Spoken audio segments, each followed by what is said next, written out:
Cooperative के माध्यम से होता है। खाद्य के उत्पादन के क्षेत्र में लगभग 25% खाद्य उत्पादन कोऑपरेटिव के माध्यम से होता है।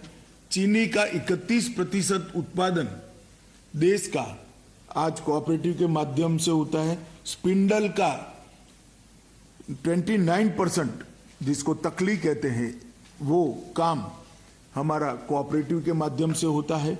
दूध का लगभग 10% उत्पादन एक ऐसा क्षेत्र है जिसमें हम बहुत कुछ कर सकते हैं, मैं बाद में बताऊंगा उस पर।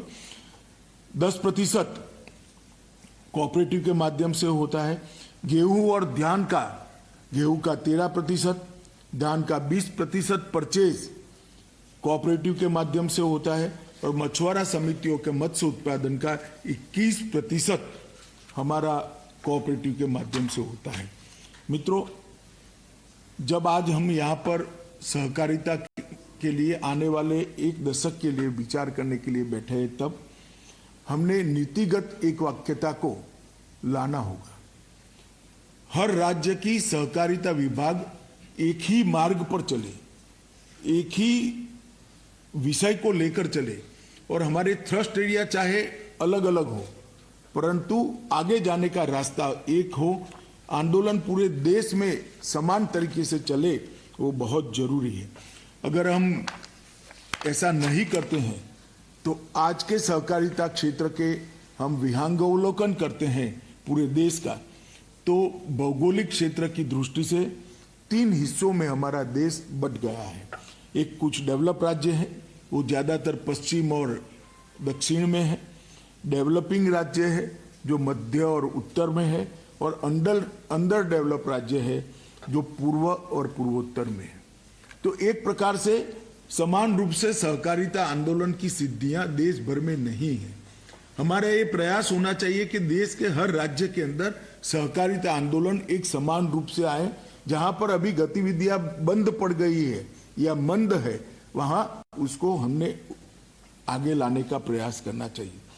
मित्रों, लगभग ये अगर हमें करना है तो एक नई सहकारी नीति की आवश्यकता पड़ेगी। जो सहकारी नीति पूरे देश के हर राज्य का और केंद्र शासित प्रदेश का, बड़े राज्य और नॉर्थ ईस्ट जैसे छोटे राज्य, केंद्र शासित प्रदेशों का भी एक समान रूप से विचार कर सम विकास सहकारिता क्षेत्र का पूरे देश में हो, इसलिए काम करें और नए क्षेत्रों को भी तराशें। मोदी जी ने आज देश के 70 करोड़ गरीबों को उनके जीवन स्तर को ऊपर लाने का काम किया है। हर एक को घर देने का प्रयास किया है। हर एक को मोदी जी ने पीने का पानी अब पहुंचा रहे हैं, गैस का सिलेंडर भी पहुंचाया है। उनको 2 साल से फ्री ऑफ कॉस्ट खाने का अनाज भी दे रहे हैं। 5 लाख तक की सारी स्वास्थ्य की सुविधाएं भी दे रहे हैं। घर में बिजली पहुंच चुकी है। अब उसकी आकांक्षा जगी है। वो देश के विकास में ये 60-70 करोड़ गरीब लोग अपना योगदान देना चाहते हैं, मगर उनके पास पूंजी बहुत कम है। पूंजी कम है, उनको योगदान देना है, तो उसका माध्यम केवल सहकारिता ही हो सकता है। क्योंकि सहकारिता क्षेत्र एकमात्र ऐसा क्षेत्र है जिसमें कम से कम पूंजी में बहुत सारे लोग एकत्रित आकर बहुत बड़ा योगदान दे सकते हैं।